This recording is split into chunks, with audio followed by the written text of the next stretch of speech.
आलू की फसल में कंद का साइज बढ़ाने के लिए कौन सी खाद और उर्वरकों का प्रयोग करना चाहिए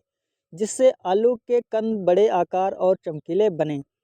आलू एक ऐसी फसल है जिसमें शुरुआती समय में आप बेसल डोज में अच्छी प्रकार से निश्चित मात्रा में सभी खाद और उर्वरकों का प्रयोग करते हैं तो निश्चित ही आपकी आलू की फसल अच्छा उत्पादन निकाल के देती है। बेसल डोज में सड़ी हुई गोबर की खाद या vermi compost, urea, DAP, potash, boron, zinc sulphate, दीमक कीट को कंट्रोल के लिए लेसेंटा या पोलिश नामक दवाओं का प्रयोग करते हैं। जड़ों के अच्छे विकास के लिए माइकोरजा, सागरिका आदि खाद और दवाओं का प्रयोग करते हैं तो आपकी आलू की फसल में अच्छा जमाव होता है, अच्छी से ग्रोथ चलती है, पौधों में सही मात्रा में जड़ों का विकास होता है और पौधे के तने मोटे और स्वस्थ बनते हैं जिससे फसल में रोग प्रतिरोधक की क्षमता बढ़ती है और आलू की फसल में बढ़िया वृद्धि विकास होती है जिससे आलू की फसल में समान आकार और चमकीले कंद का विकास होता है। आलू की फसल से अच्छा उत्पादन पाने के लिए खेत तैयार करते समय सड़ी हुई गोबर की खाद या वर्मी कंपोस्ट जरूर डालना चाहिए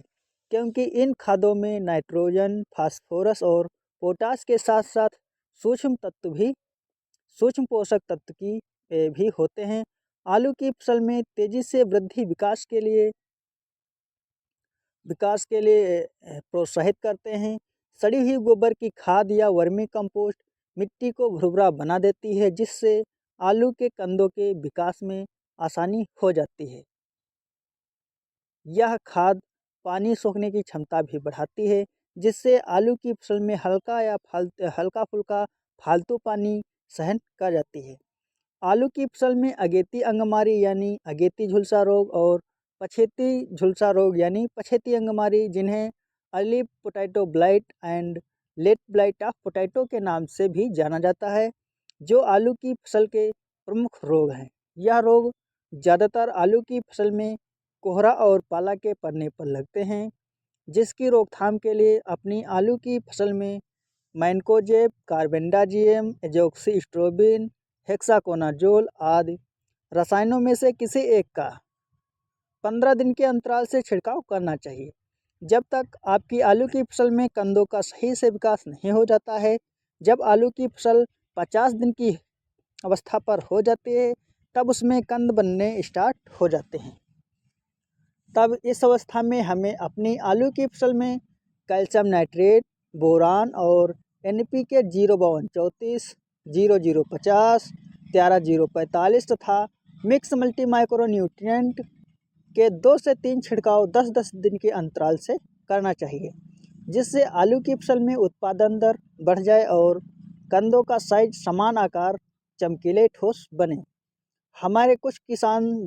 साथी बेसल डोज में निश्चित मात्रा में खाद और उर्वरकों का प्रयोग नहीं करते हैं और वह अधिक रासायनिक खाद जैसे यूरिया, डीएपी, पोटाश का प्रयोग कर देते हैं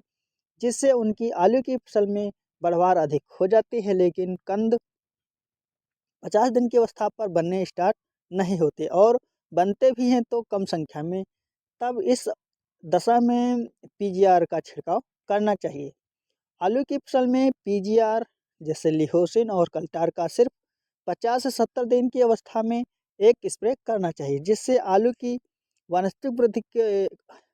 वृद्धि के साथ साथ कंद की वृद्धि भी होने लगी।